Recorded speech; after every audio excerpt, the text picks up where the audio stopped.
Entonces, si cuando pueda vamos a empezar con el capítulo 25, que yo, bueno, y estoy seguro que tú también se lo queremos dedicar a Noemí. Sí, vamos a empezar ya porque, eh, o sea, tiene, o sea, algunos componentes y bueno. Entonces hoy vamos a analizar la cápsula número 25 del bloqueo. Bueno, las medidas que van desde el 9 de agosto de 1974, cuando Nixon tuvo que dimitir como presidente de los Estados Unidos y asume el presidente Ford.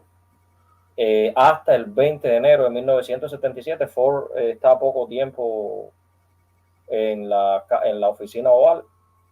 Y nada, pues empezamos con el componente militar del bloqueo.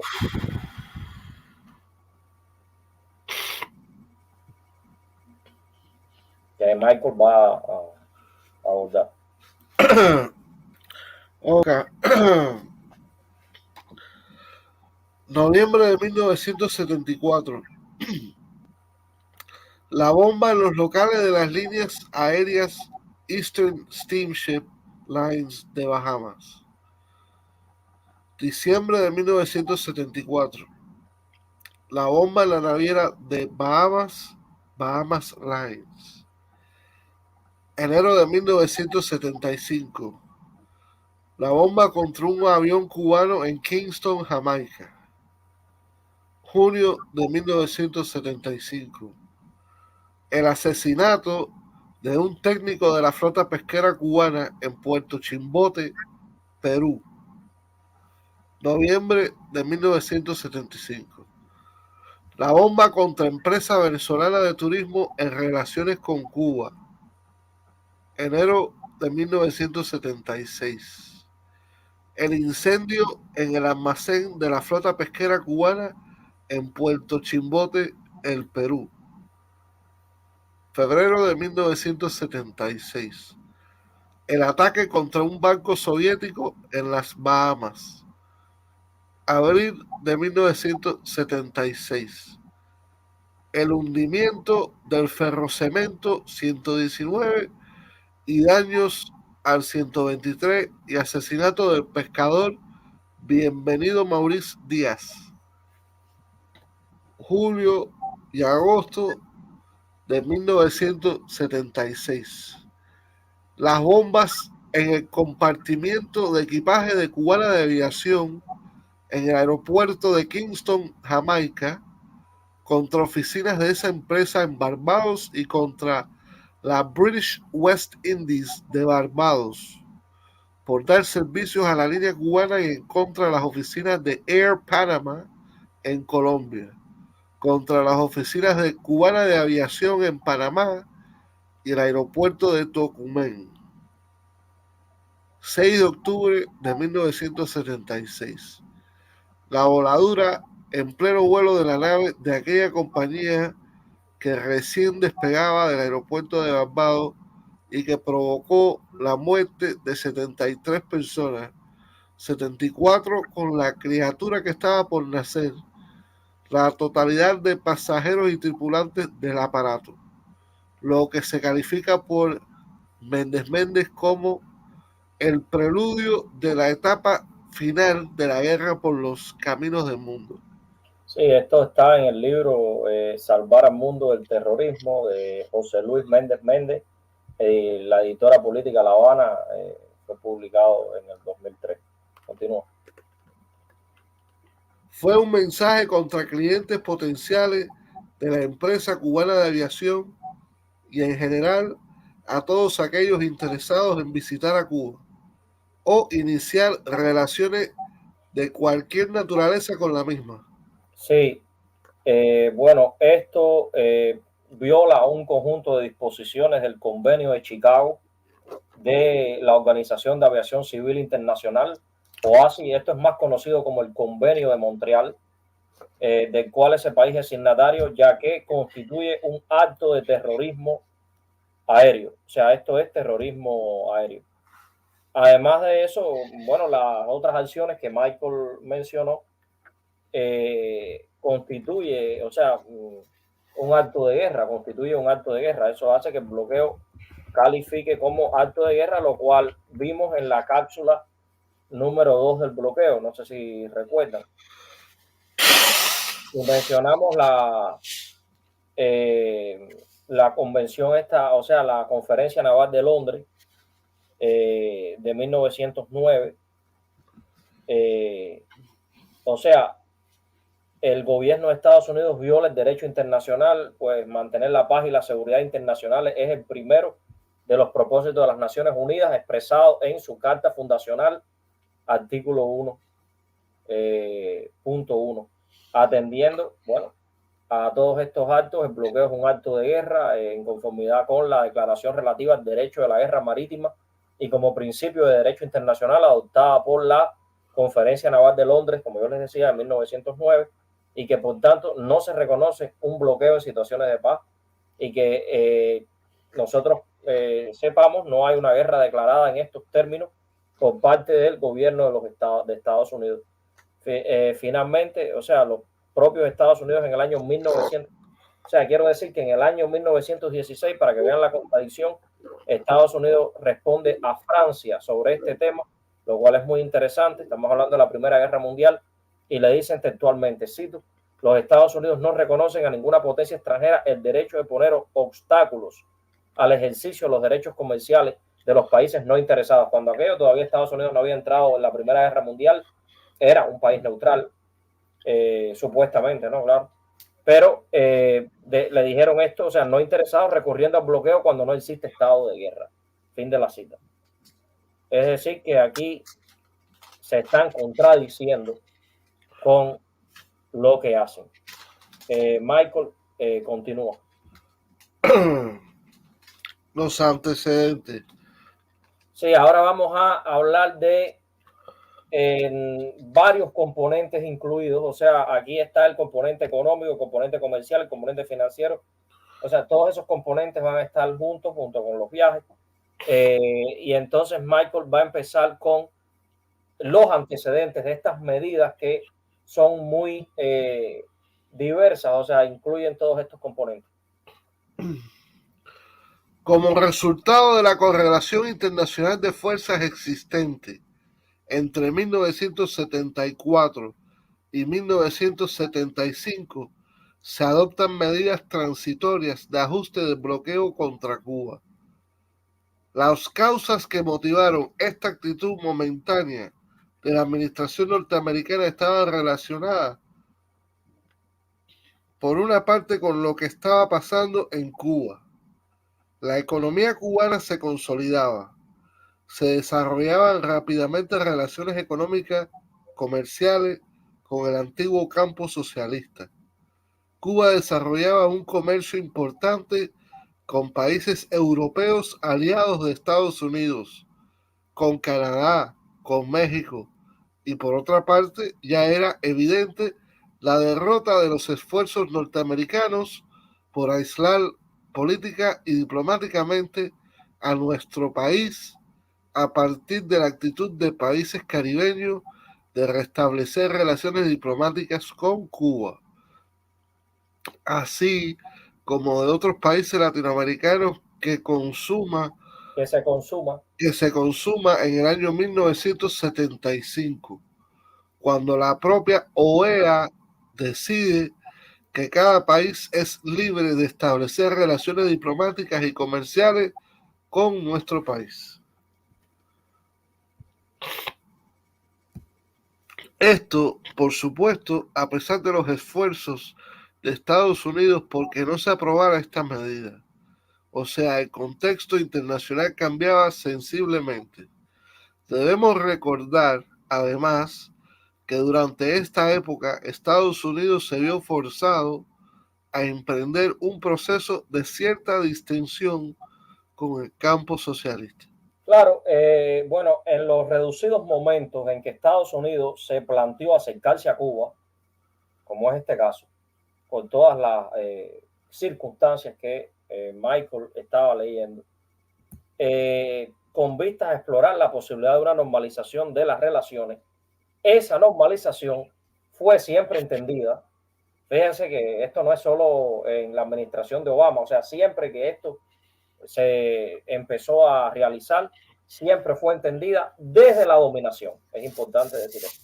Es decir, que Cuba debía ceder terreno soberano en materia de política interna o externa para poder aspirar a normalizar los vínculos bilaterales con el gobierno de Estados Unidos. Al propio tiempo, esto no implicó que Washington renunciara al cambio de régimen en Cuba por otras vías, porque claro, lo que sucede es que el imperialismo, o sea, el bloqueo es parte del imperialismo, pero también existen, o sea, otras vías, ¿no? La normalización era parte, aunque el bloqueo, por supuesto, que él no lo iba a levantar, ni mucho menos. La normalización era parte de la estrategia para socavar la revolución desde dentro.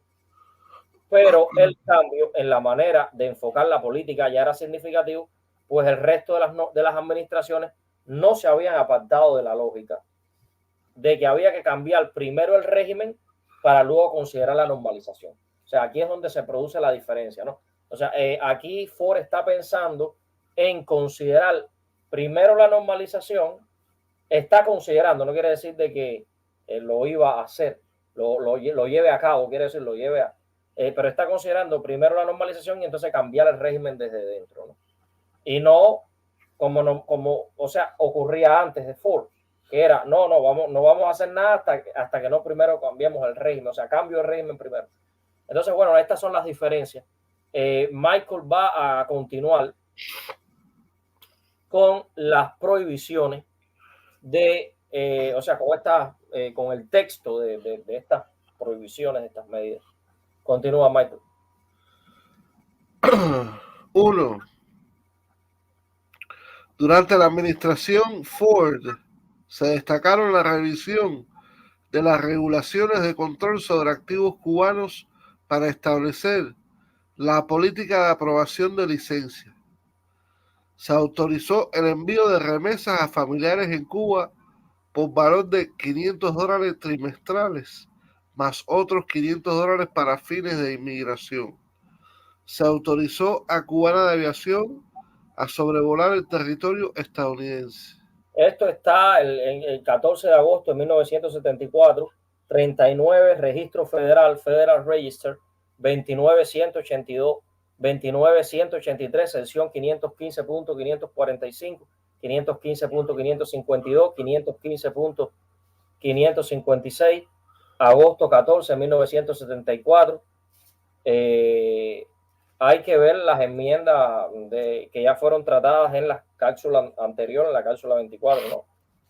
Ahora, Michael va a hablar de algo que ya no constituye una flexibilización, porque esto es una flexibilización, pero van a ver cómo incluso dentro de esta, vamos a decir, nueva perspectiva en relación a Cuba, van a ver que sigue Javier, yo creo que se tiene que también hablar un poco del contexto de lo que estaba pasando. Yo voy a hablar de eso, quiero hablar de eso, pero antes quería que mencionara cómo ahora, y de eso voy a hablar a raíz de esto, cómo se va a mantener una política durísima de bloqueo bajo Ford, y por eso quería que continuaras con el segundo elemento, porque ahí creo que voy a tocar el contexto en uno de estos momentos. O sea, por eso quería que tocaras esta ley durísima para entonces yo hablar del contexto. Okay. Se autorizó a Cubana de Aviación a sobrevolar el territorio estadounidense. No, ya eso es parte de la flexibilización. 2. O sea, no, eso es lo que quiero yo. Que ya esto que vas a leer es duro. No tiene nada que ver con esa política de emisión de licencia que está haciendo Ford. 3 de enero de 1975. Se aprobó la Ley de Comercio de 1974, que en su título 4 reforzó las restricciones sobre el tratamiento arancelario a países comunistas y dispuso que para conceder el tratamiento de NMF a nación más favorecida a dichos países, el presidente debe cerciorarse de que se permite la libre inmigración y que se conceden algunas ventajas comerciales a Estados Unidos. Asimismo, prohibió al Banco de Importación y Exportación conceder créditos a Cuba a menos que el presidente determine que en Cuba conceda a sus ciudadanos el derecho de la libre emigración. Ajá, entonces el gobierno de los Estados Unidos viola el derecho internacional, los cambios de pretexto que ha esgrimido el gobierno de Estados Unidos a lo largo de los años para justificar el bloqueo, violan los principios de rebus sic stantibus, que declara que todo tratado es nulo cuando las condiciones cambian. Por eso voy a hablar ahora del contexto.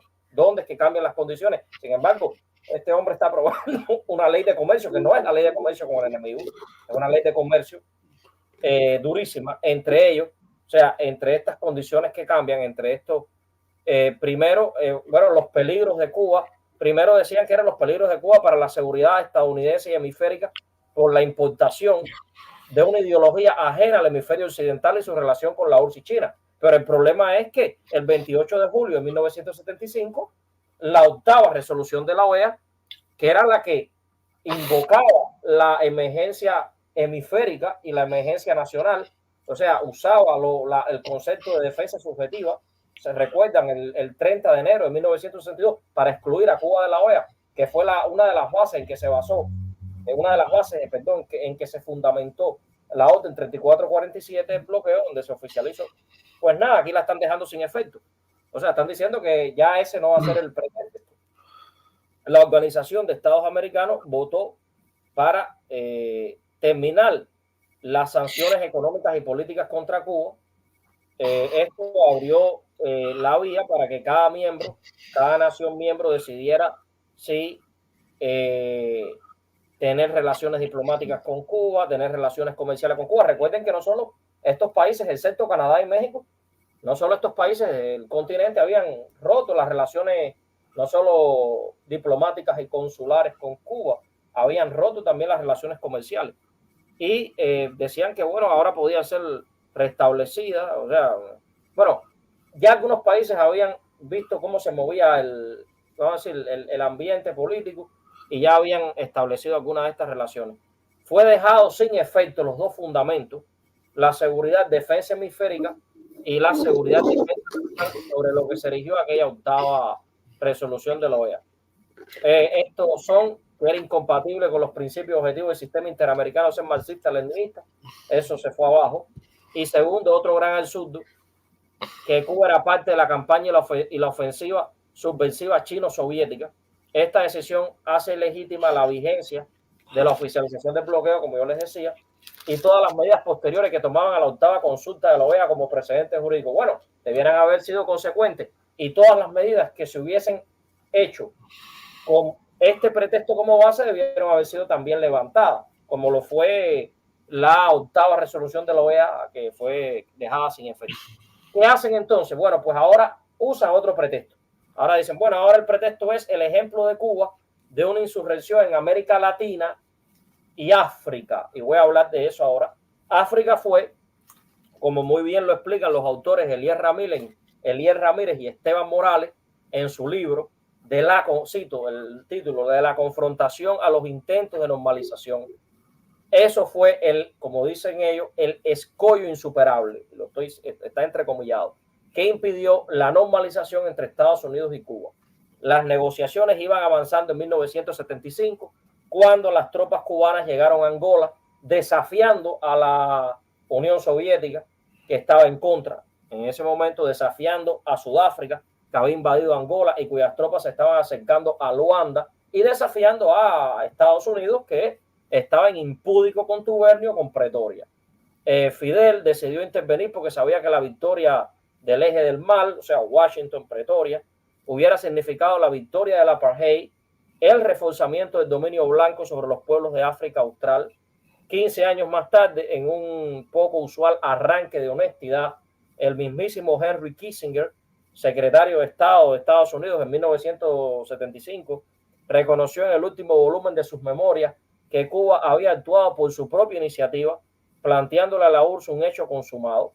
Fidel, dijo Kissinger, lo dice el demonio, cito, dice Kissinger, era tal vez el líder revolucionario en el poder más genuino de aquellos tiempos. Fin de la cita, para aquellas personas que dicen que Fidel era un títere. O sea, para Sí. nada. Esto lo dice en abril 5, o sea, ahora, en abril 5 de 1976, o sea, eso está incluso en la autobiografía de Kissinger. O sea, Kissinger reconoce eso. En abril 5 de 1976, el secretario de Estado, Henry Kissinger, dice que no hay posibilidad alguna de las relaciones con Cuba debido a las tropas cubanas en África, ¿no? A la estancia de las tropas cubanas en África. Y entonces el otro argumento al que se mueven es a las supuestas violaciones de derechos humanos. Hablan de la libre migración, dicen que no van a normalizar las relaciones diplomáticas con Cuba, o sea, porque hay un problema con la libre migración, bueno, todo eso como que.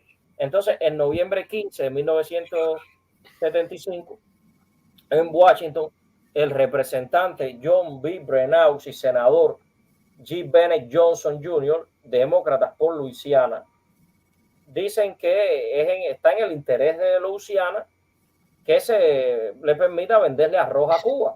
Entonces, Mr. Browse, o sea, dice en el New York Times que mis constituyentes dicen que si Estados Unidos le puede vender grano a la Unión Soviética y a China, entonces, ¿por qué no le pueden vender arroz a Cuba? O sea, no, porque si es por, o sea, ¿cuál es el problema entonces? Y nada, o sea, ese es el contexto en el que, o sea, esto ocurre. Se le está diciendo a Fidel que si quiere restablecer relaciones diplomáticas, pues que retire sus tropas de África. Fidel le dice, es una cuestión de principio. O sea, no lo vamos a hacer. Por supuesto, porque Fidel enarboló siempre el internacionalismo proletario. Y eso le costó, pues, que Ford pusiera esta ley durísima de comercio y que, bueno, por supuesto, no hubiera ningún movimiento serio en relación a levantar el bloqueo en la cabeza de un guanajo.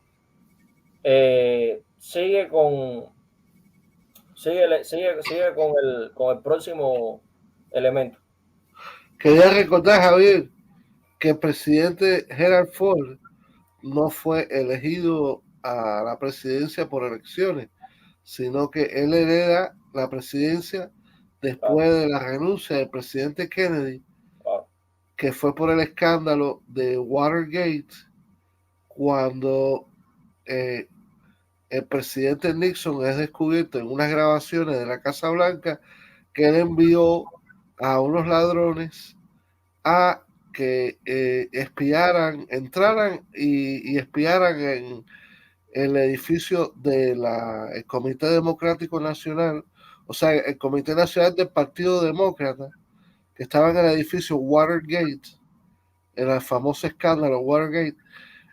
Y da la casualidad que los ladrones que estaban, que habían irrumpido y habían entrado a la sede del Partido Demócrata eran cubanos y que eran del grupo de los 40 asesinos reclutados a la CIA por el agente Ted Shackley. Sí, la Operación 40.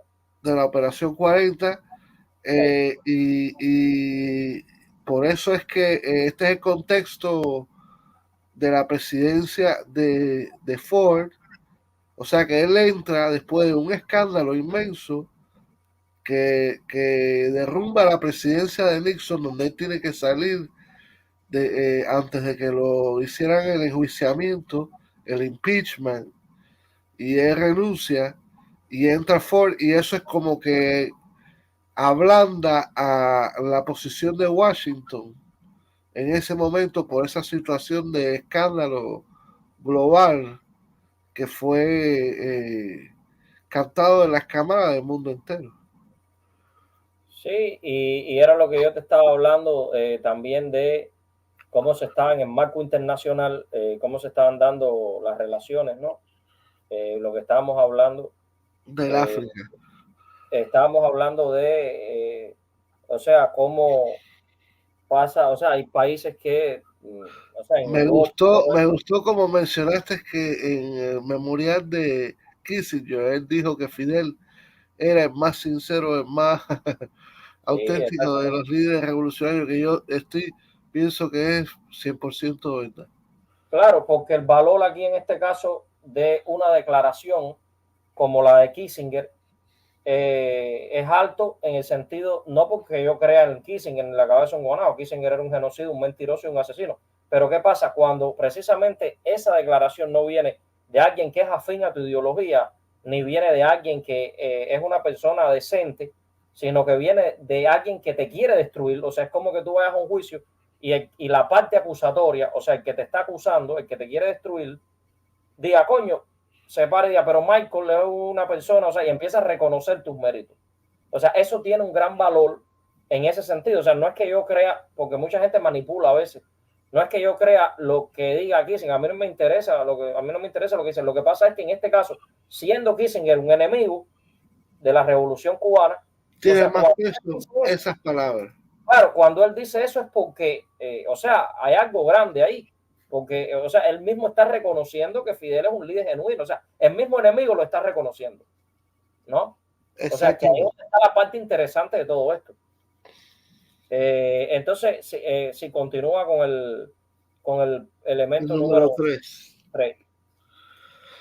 El 21 de agosto de 1975, Ford aprueba haciendo uso de sus facultades ejecutivas en un decreto presidencial orden ejecutiva la emisión de las licencias específicas, caso por caso, para permitir determinadas operaciones desde terceros países por firmas subsidiarias estadounidenses con Cuba.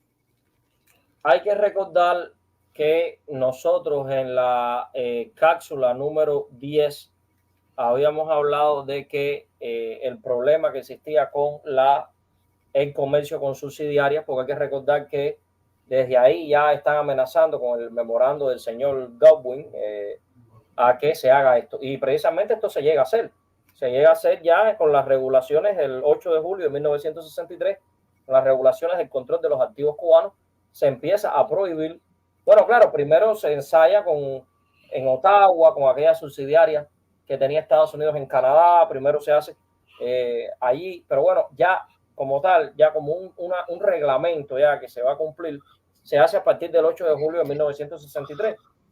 Y como no es una ley, como es un reglamento, el presidente tiene la facultad de, como hace con las demás regulaciones, ustedes han visto que ya Michael ha mencionado, cómo él está haciendo una política de revisión, cómo él está haciendo una política de revisión a través de la emisión de lo que se llaman licencias específicas, ¿no? Porque eso después va a ser convertido en ley y ya el presidente no va a poder hacer nada. Pero bueno, en este momento él podía emitir licencias específicas. Y entonces, claro, si recordamos este problema de la subsidiaria, que viola el derecho internacional de arriba abajo, porque, bueno, el principio de igualdad soberana, de no injerencia en los asuntos internos, el principio universal de respeto a la dignidad propia nacional y otros, a prohibir totalmente a las compañías de terceros países subsidiarias de casas matrices norteamericanas de establecer algún tipo de operación económico-comercial con Cuba, constituye en primer lugar una violación a la soberanía nacional de otros estados, porque estas firmas subsidiarias, aunque tengan su vínculo con sus casas matrices, son firmas nacionales de esos países y están sujetas a las leyes de esos países. Además, supone una injerencia en la capacidad de Estado soberano de decidir cuál debe ser su política exterior, que se nutre en gran medida de la presencia de inversiones de esos países respectivamente. Entonces ustedes me dicen, bueno, pero si Ford emitió una licencia específica para permitir eso, porque tú estás leyendo que es una violación. Y yo lo estoy leyendo porque realmente él lo emite, pero eso no se cumple. Y yo voy a explicar por qué eso no se cumple. O sea, por qué esa licencia específica que él emite no puede entrar en vigor. Se demora una serie de años y yo voy a explicar por qué. Por eso que estoy leyendo que es una violación, porque sigue en pie el problema de la prohibición con las sociedades, no porque Ford haya dicho que haya hecho el reglamento, o sea, haya dicho, bueno, voy a ordenarle al departamento correspondiente que enmiende eso que había antes, o sea, que lo cambie. No quiere decirte que en la realidad eso pasó. Es lo que estoy tratando. Por eso estoy hablando de que viola y siguen violando el espíritu del capitalismo que nos pintan e igualmente el derecho internacional contemporáneo, los principios de libertad de comercio e inversión, contraviene el sistema multilateral de comercio del cual Estados Unidos dice ser defensor. En relación con esta medida, el texto de la ley viola el principio de la libertad de inversión y aquel que plantea la subordinación de compañías subsidiarias a las leyes del país residente. Es contrario además al espíritu primero del Acuerdo General de Aranceles Aduaneros y Comercio, antecedente de la Organización Mundial del Comercio. Este principio parece también regulado en el ordenamiento jurídico de los Estados Unidos. La prohibición de las relaciones comerciales entre Cuba y las empresas que tengan su casa matriz o una subsidiaria en los Estados Unidos viola los artículos 1, 11 y 13 del Acuerdo General sobre Aranceles Aduaneros y el Comercio. En relación con lo anterior, Estados Unidos ha alegado una vez más su argumento basado en la seguridad nacional para justificar estas medidas, a pesar de que, bueno, ahora dijeron que ya no, que ya en este caso no, o sea, en este caso ya aquello de la seguridad hemisférica ya no va a ser el principal pretexto sobre que ellos van a seguir teniendo esta política de bloqueo contra Cuba y demostrar que no viola este instrumento. Pero bueno, esto lo dejaron intacto, lo cual resulta insostenible. Estados Unidos viola la propia ley estadounidense. La prohibición de que cualquier compañía de un tercer país subsidiaria de una casa matriz norteamericana pudiera establecer cualquier tipo de operación económico-comercial con Cuba viola la propia ley de relaciones exteriores de Estados Unidos, según la cual ningún estado puede regular las actividades de corporaciones, aunque tengan un vínculo con sus casas matrices estadounidenses organizadas bajo las leyes de otros estados. Pero esto no es todo. Recuerden que esto tenía que ver con las operaciones económico-comerciales que eran prohibidas entre Cuba y las subsidiarias radicadas en terceros países de una casa matriz estadounidense. Pero recuerden que en la cápsula 21 nosotros añadimos un elemento, ya no eran solo las operaciones económico-comerciales, o sea, ahora se añaden en la cápsula 21, si recuerdan, las operaciones financieras. Hay que recordar que Estados Unidos empieza con las regulaciones de los activos cubanos, o sea, que se demoró como un año en entrar en vigor a partir de la orden presidencial 3447, pues ellos ahora también se metieron con eso.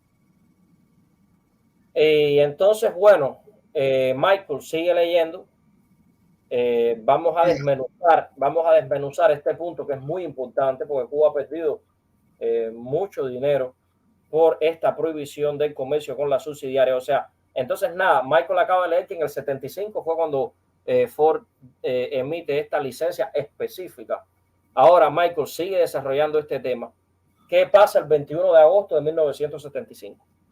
El Departamento de Estado anunció que se enmendaban las regulaciones para el control de activos cubanos del Departamento del Tesoro, estableciéndose que se expedirían licencias específicas en los casos que correspondan para determinadas categorías de transacciones entre empresas de propiedad de estadounidense o controladas por ellos en terceros países y en Cuba, cuando la ley local lo requiera o cuando la política del tercero favorezca el comercio con Cuba. Para ello, las mercancías deberán producirse en el tercer país. No podrán ser estratégicas ni podrá transferirse ninguna información técnica originada en los Estados Unidos, salvo si se tratara de datos de mantenimiento y operación. Claro, tampoco es que, fíjense, ya Ford está limitando, además de que no se cumple, ya está limitando y dice, no, espérate, todavía Ford apela a una lista, porque ellos tenían listas, no sé si recuerdan, listas positivas, que vienen desde, o sea, vienen desde Kennedy, estas listas positivas, ¿no? O sea, desde el año 62 vienen construyendo estas listas, haciendo estas listas positivas donde artículo estratégico pues era hasta el petróleo. O sea, entonces, claro, era todo decían que era artículo estratégico, pero incluían artículos no estratégicos. Ellos siempre usaban para eso la ley de asistencia para la defensa mutua, como si Cuba estuviera en guerra con Estados Unidos. Y entonces, o sea, vamos a decir, estiraban el chicle y entonces decían, bueno, no, esa ley que aunque no la aplicaban directamente contra Cuba, era una ley de guerra y le permitía entonces nada, decir, bueno, ahora estos artículos yo considero que son sensibles y no van a entrar. Y ahí, bueno, hasta introducían hasta artículos que eran nada, como comerciales, normal, o sea, no era. Y entonces, bueno, pues ahora vamos a ver este problema, hay que recordar que esto tiene que ver con el control sobre las regulaciones de exportación del Departamento de Comercio, es donde entra este tema. Y bueno, ustedes recuerdan que vemos las violaciones que todo esto tiene. O sea, ¿no? Porque tiene que ver con exportaciones, ¿no? Como yo les decía. Y viola una serie de, por ejemplo, viola el derecho internacional contemporáneo nuevamente. Dicha proposición contradice los principios consagrados en la Carta de las Naciones Unidas, principio de igualdad soberana y otros, al advertir a terceros países de que no podrán exportar a Cuba esos productos, pues constituye en primer lugar una violación a la soberanía nacional de otros estados. Es extraterritorial y legal igualmente esa prohibición de que se exporten y que se reexporten, porque no es solo exportación. Acuérdense que todo eso fue en el 63 cuando o sea, claro, las regulaciones para el control de las exportaciones venían desde antes, pero quiero decir, en el 63 se organizan mucho mejor y están ahí en el comercio, en el Departamento de Comercio. Y entonces se sustituyen las otras que salieron inmediatamente después que Orden emitió el decreto presidencial 3447, ¿no? La proclama presidencial, que es lo que fue. Entonces, nada, pues eso, vigente hasta el día de hoy, es extraterritorial, interfiere en comercio de terceros países y por tanto con sus respectivas soberanías. Viola el espíritu mismo del capitalismo, los principios de la libertad de comercio e inversión, contraviene el sistema multilateral de comercio, el cual Estados Unidos dice ser defensor en un mundo que proclama su carácter global e interdependiente, se contrapone al objetivo del Acuerdo General sobre Aranceles y el Comercio, antecedente a la Organización Mundial del Comercio para esta época, y que tanto Cuba como los Estados Unidos de América han integrado desde su constitución el 30 de octubre de 1947. Que hay que recordar que ellos, para quitarse ese problema, pues despojaron unilateralmente a Cuba de el estatus de nación más favorecida. Lo hicieron primero a través de la sección 401 de la Ley de Clasificación Arancelaria, y en el marco internacional redactaron un acuerdo suplementario a este acuerdo general sobre aranceles aduaneros y comercio, porque les dio la gana, cuando eso había sido algo multilateral. O sea, se había convenido que Cuba era fundador junto con Estados Unidos de esa organización, ¿no? ¿Qué es lo que viene a hacer después la Organización Mundial del Comercio? Pues nada, lo hicieron ahí como les dio la gana, ¿no? Y eso se vino a reflejar en una orden del Departamento de Tesoro, si mal no recuerdo, que es el que lleva la batuta. No recuerdo bien si es el del Tesoro, creo que sí, que se vino a reflejar en una orden del Departamento de Tesoro. O sea, bajó a hacer una ley, y después sí fue el Departamento de Tesoro, un reglamento del Departamento de Tesoro, de reducción de los obstáculos al comercio y de eliminación del trato discriminatorio en las relaciones comerciales internacionales. O sea, todo eso lo viola, ¿no? Pretende obstaculizar las relaciones comerciales de Cuba con otros miembros del Acuerdo General de Aranceles Aduaneros y el Comercio. La prohibición de las exportaciones y reexportaciones de estos productos viola los artículos 1, 11 y 13 del GATT. Precisamente el principio fundamental de la GATT es el trato de nación más favorecida, del cual Cuba fue despojada. Artículo 1, que Michael lo leyó una vez, estatus de que Cuba ya fue despojada por Estados Unidos unilateralmente, que era lo que yo les decía, que implica que no debe haber discriminación comercial entre sus miembros. Sin embargo, la violación de este principio es evidente en la letra y el espíritu de la referida prohibición, al establecer unilateralmente una diferenciación en el tratamiento comercial con Cuba, basado en elementos de carácter político, que al propio tiempo pretende imponer a otros miembros soberanos de esa organización. Claro, porque esas subsidiarias están en terceros países, pero es lo que pasa. Y entonces debieran, pues, estar dentro de las leyes de esos países. Por eso, en relación con lo anterior, Estados Unidos ha alegado una vez más su argumento basado en la seguridad nacional para justificar estas medidas y demostrar, claro, por eso tiene la ley esa de defensa mutua. La cosa es que es la que permite el listado ese de los artículos estos que son prohibidos, aún con esa licencia de Ford, de que no viola este instrumento multilateral, lo cual resulta insostenible. Hay que recordar la diferencia entre licencia general y licencia específica. Licencia general es como debiera ser, porque ahí no se necesita pedir permiso al departamento correspondiente. Sencillamente se hace como ocurre con otros países. Ford lo que está haciendo es una licencia específica, lo cual resulta ok, bien. Ahora, eso por un lado. Entonces, Michael, sigue este punto porque este punto es muy importante. O sea, sigue, porque no he terminado de explicar este punto. El problema de las subsidiarias, ¿no? Además, donde dicen las transacciones de exportación, si quieres yo termino de leer el párrafo, no se empleará. Además, en las transacciones de exportación no se empleará ninguna cuenta en dólares de Estados Unidos, ni financiación a cargo de ninguna empresa de propiedad estadounidenses o controlada por estos. Claro, esto ya empieza a trabar esa licencia. Por eso es que eso nunca se pone en vigor. Porque realmente, si tú tienes que tener un mecanismo de pago, porque el comercio viene acompañado del financiamiento, o sea, tú tienes que pagar. Cuando tú haces una relación, bueno, tienes que pagar. Muchas veces esas subsidiarias proveen a Cuba. O, bueno, tú puedes, o sea, cuando dices relación económica comercial es de ambos lados, ¿no? Pero digo, ¿qué pasa? Coño, si tú no permites que Cuba abra una cuenta en dólares de Estados Unidos y sigue la prohibición, o sea, Ford no hace nada con el problema del dólar estadounidense, de que Cuba no puede usar el dólar estadounidense en las transacciones internacionales, o sea, Cuba puede contratar, cuando hace el contrato lo puede hacer en dólares, pero a la hora de Cuba pagar no puede usar el dólar. Entonces todo esto traba esta licencia específica de Ford.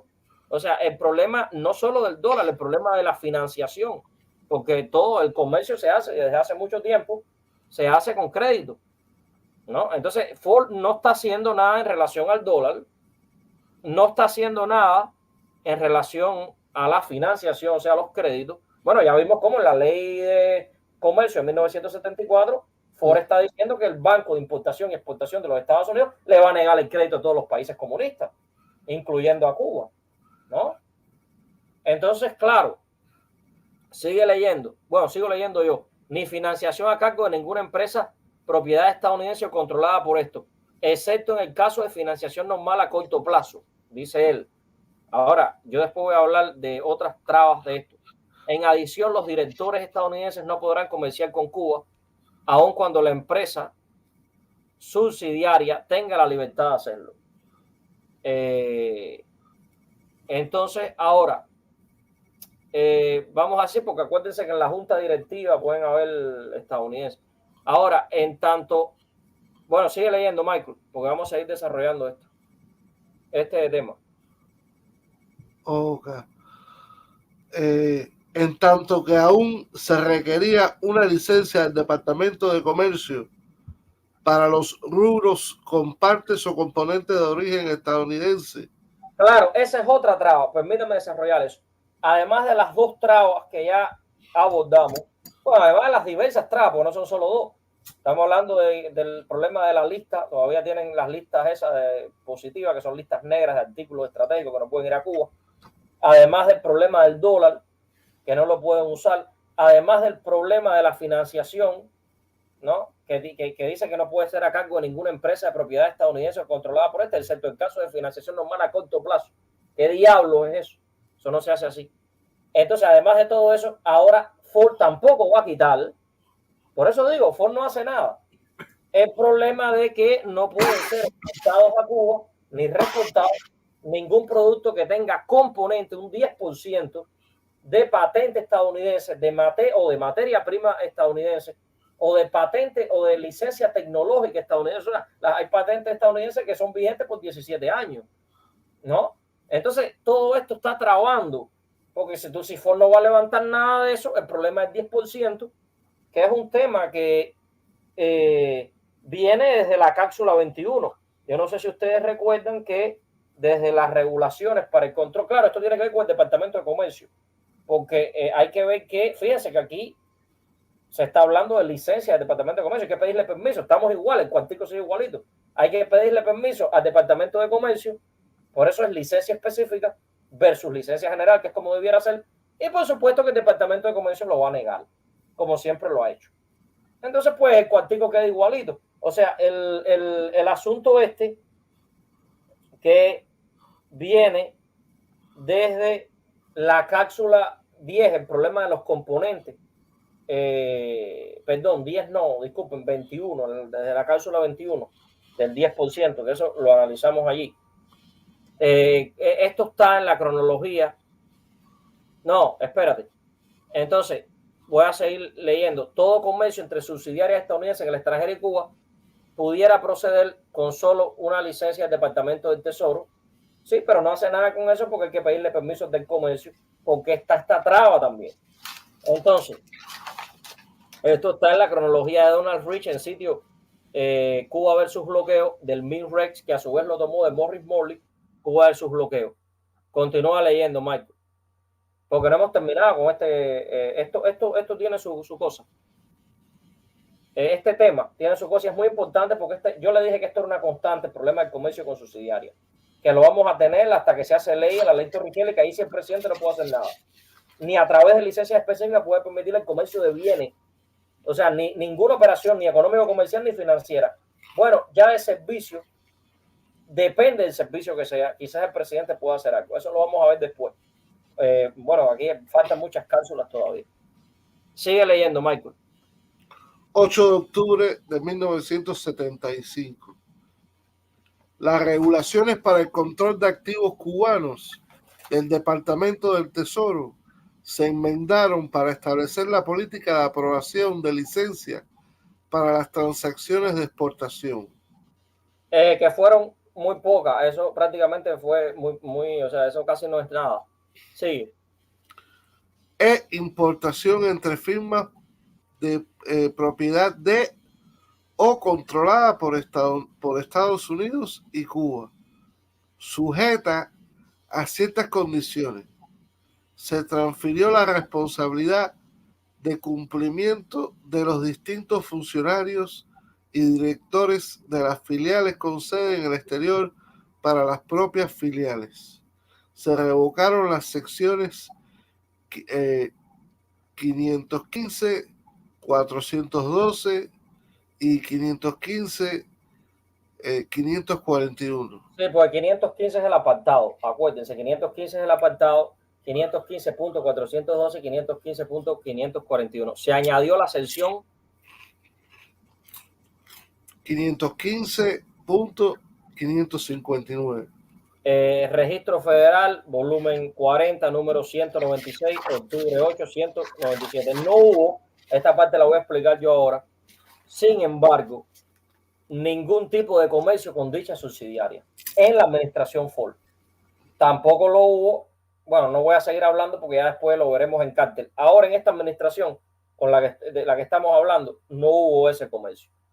Debido a las restricciones que se impusieron, que ya hablamos de ellas, incluían la prohibición de dar financiamiento a las operaciones por parte de entidades o empresas norteamericanas, cero crédito, inventaron una cosa que se llama financiación a corto plazo, que eso al final no fue nada, prohibición a Cuba a realizar transacciones en dólares, y aquí me quiero detener. Esto es el problema del dólar. ¿Por qué me quiero detener aquí? Porque ha cambiado algo. En la cláusula 21, cuando se trató del problema de la prohibición del dólar, habíamos hablado de que Estados Unidos controlaba, podía hacer esto, se demoró como un año, más de un año, pero lo pudo hacer porque los acuerdos Bretton Woods le permitían, yo no sé si ustedes recuerdan, en la cláusula 21, una supremacía, pues tenían el oro como respaldo y precisamente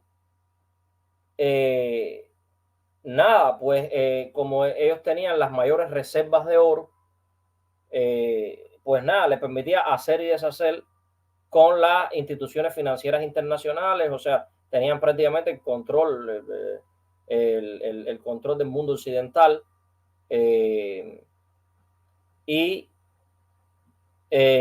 Bueno, esos acuerdos de Bretton Woods de 1944 establecían el dólar como moneda de cambio más fuerte a nivel mundial, respaldada por las mayores reservas de oro que ese país para ese año ostentaba. Pero ya aquí con Ford cambia esta situación. ¿Y por qué cambia esta situación con Ford? Porque ya Nixon había sacado a Estados Unidos de estos acuerdos, o sea, Bretton Woods.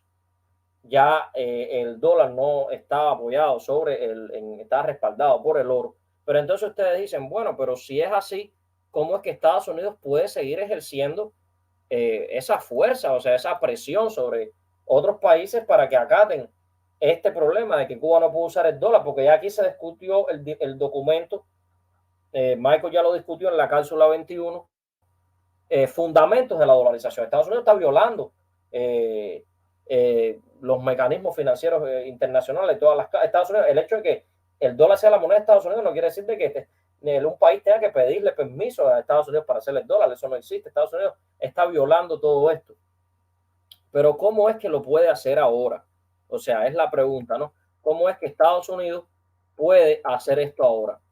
Y bueno, la respuesta es que Estados Unidos, al mismo tiempo que Nixon hace eso, había creado el SWIFT. Que es la sociedad de telecomunicaciones interbancarias a nivel mundial. Y entonces, claro, a partir de ahí, el gobierno de los Estados Unidos puede ejercer un boicot extraterritorial financiero contra Cuba, puede sancionar a bancos radicados en terceros países. Por eso es que las operaciones con las subsidiarias no pueden ser operaciones financieras. Por eso es que las operaciones con esto traba el problema de la licencia específica en relación a las subsidiarias, pero no solo eso, le impide a Cuba usar el dólar como moneda de pago en las transacciones internacionales. A partir de 1973, que es la fecha en que fue creada el SWIFT, se añade lo siguiente. O sea, ahí tienes una red internacional de comunicaciones entre entidades financieras, unas 11.000 en más de 200 países en esta época, con sede en Bélgica, pero en su junta directiva, por supuesto que predomina el ejecutivo de banco estadounidense, no es Bélgica en la cabeza de un guanajo, ¿no? Aunque Bélgica tenga un banco en Bruselas y todo lo que quiera, Estados Unidos es el que manda. O sea, en esto. Además, una legislación federal, o sea, Estados Unidos tiene legislaciones federales. Fíjense cómo aplican las leyes, no solo extraterritorialmente en relación a las subsidiarias. No, es que fuera de su jurisdicción aplican legislaciones federales que permiten a Washington sancionar a bancos y reguladores de otras partes del mundo. Y por eso es que ustedes dicen, bueno, una vez alguien me preguntó, o en una entrevista, Rosana me preguntó en una entrevista para Real Progressive, que cómo es que Estados Unidos podía hacer esta locura. Y bueno, ya he explicado, creo que por qué lo hace. El poder que tiene es inmenso. Y ahí ya está demostrado. Entonces, por otro lado, las prohibiciones a incluir en estas operaciones materiales considerados por Estados Unidos como estratégicos, que ya eso lo explicamos, y productos obtenidos que tuviesen más del 10% de contenido norteamericano, que puede ser, como ya dije, materia prima, patente, o sea, licencia tecnológica, patente tecnológica, bueno, vigente por no sé cuántos años. Y casi todo en este mundo tiene un 10% o más de componente estadounidense, más de un 10% o 10% de componente. Entonces Cuba queda vedado, o sea, no puede, todos estos productos quedan vedados para Cuba, ¿no? Son prohibidos. Y todo esto traba el problema de esa licencia que al final no viene a tener ningún efecto bajo Ford. Michael, continúa con el punto número 4. Michael. Bueno, creo que Michael tuvo que hacer algo. 4, la realización de... Me había muteado. Ya, vale. La realización del primer viaje de hombres de negocios estadounidenses a Cuba. El 24 de septiembre de 1976 tiene lugar el primer vuelo charter privado entre los Estados Unidos y Cuba, llevando a 4 hombres de negocios estadounidenses a Cuba. El avión fue detenido por 2 funcionarios de la aduana de Miami y confiscado bajo órdenes del Departamento de Comercio. A Kirby Jones, el consultor de negocios que organizó el viaje, se le ordenó dar información bajo juramento al Departamento del Tesoro, que lo acusó de violar la ley de comercio con el enemigo. candela le están aplicando aquí bueno, ya se habló de las sanciones previstas bajo la ley de comercio con el enemigo, ya eso se abordó. Creo que fue en la cápsula 20 el bloqueo, sí, fue en la cápsula 20, ¿no? La cantidad de miles de pesos de multa, puedes ir hasta 10 años de prisión, puedes tener hasta 10 años, o sea, todo esto. Entonces este hombre, imagínate tú, un consultor de negocios, el tipo lo hicieron hasta jurar delante de, pues, pobre, yo me río, no por eso, pero al frente tuvo que dar información bajo juramento al Departamento del Tesoro que esto está en la correspondencia entre Kirby Jones, que es el pobre, bueno, digo pobre, puede que sea rico, pero no, lo agarró la maquinaria del verdadero poder, y la correspondencia entre Kirby Jones a su abogado Donald Wren y el Departamento del Tesoro. No sé qué fue de este hombre, se lo metieron preso, qué fue lo que pasó. El abogado de él era Donald Wren, imagínense ustedes, se metió en problemas con la ley de comercio con el enemigo, lo mordió el bloqueo. Entonces, bueno, como hacemos al final, ya terminamos con la administración Ford, y como hacemos al final de cada administración, se le pregunta a Michael cuáles son, o sea, bueno, los instrumentos jurídicos que están numerados, que están, que tienen un código o cualquier cosa que son importantes, que por ejemplo, que tiene la administración Ford contra Cuba. Fue uno, Federal Regulation. No, porque esas regulaciones federales por lo general tienen que ver más con un proceso de flexibilización. Fue la Ley de Comercio de 1974, título cuarto, o sea, entonces la próxima administración, sí.